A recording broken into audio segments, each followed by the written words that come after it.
한강이라고 하면 보통은 서울과 연관을 짓게 됩니다. 한강의 모습을 떠올릴 때 이런 모습보다는 이런 모습이 왠지 더 익숙하지요. 그런데 한강이 서울에만 있는 건 아닐 테고 한강은 어디에서부터 어디까지일까요? 한강은 발원지인 태백 검룡소에서 인천 앞바다로 흘러드는 하구까지 514km를 흐릅니다. 하지만 상류에서나 하류에서나 모두 한강이라고 부르진 않고 구간마다 이름이 바뀝니다. 검룡소에서 시작된 물줄기를 골지천이라고 했다가 영월을 지날 땐 동강, 단양과 충주를 지날 때는 남한강 하는 식이지요. 남한강은 양수리에서 북한강과 만나 물줄기가 더 커지는데 보통 이때부터를 한강이라고 합니다.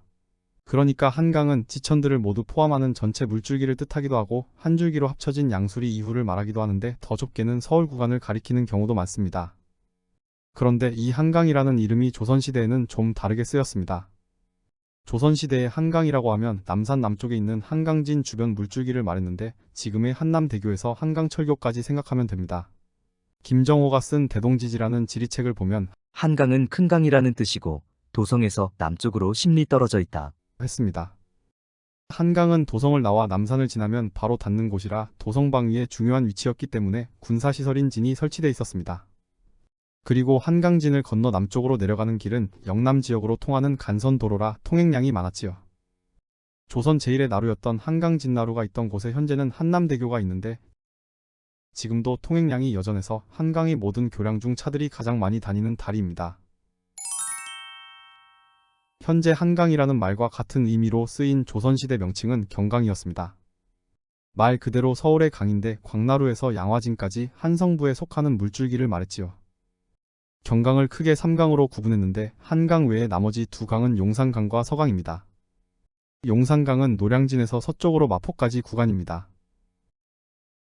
용산은 만리동고개에서 효창공원, 청암동으로 이어지는 긴 산줄기인데 이 용산이 뻗어내린 아래쪽에서 한강 물줄기가 둘로 나뉘었다가 양화진에서 다시 하나가 되지요.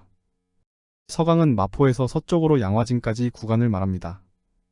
용산만큼은 아니어도 서강이라는 지명 역시 지금까지 많이 남아있는데 서강대학교의 이름도 학교가 있는 지역의 이름을 따서 지은 거라고 합니다.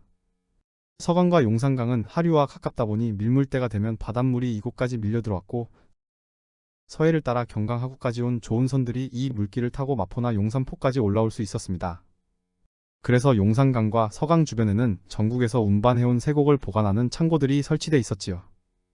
6호선 전철역 이름으로 사용 중인 광흥창이 바로 그런 창고들 중 하나였습니다. 서강 일대는 서호라고 불리기도 했습니다. 강폭이 넓어서 유속이 느리고 물결이 잔잔한 게 호수 같다고 해서 붙은 이름입니다. 양화진이 특히 경치 좋기로 유명했는데 지금 절두산 성지로 불리는 잠두봉과 일제강점기 이후 섬이 돼버렸지만 원래는 강변의 솟은 봉우리였던 선유봉에 사람들의 발길이 잦았다고 합니다. 서호가 있으니 짝을 맞춰 동호도 있었는데 두모포와 압구정 일대입니다. 옛 두모포에 놓인 한강다리가 바로 동호대교지요.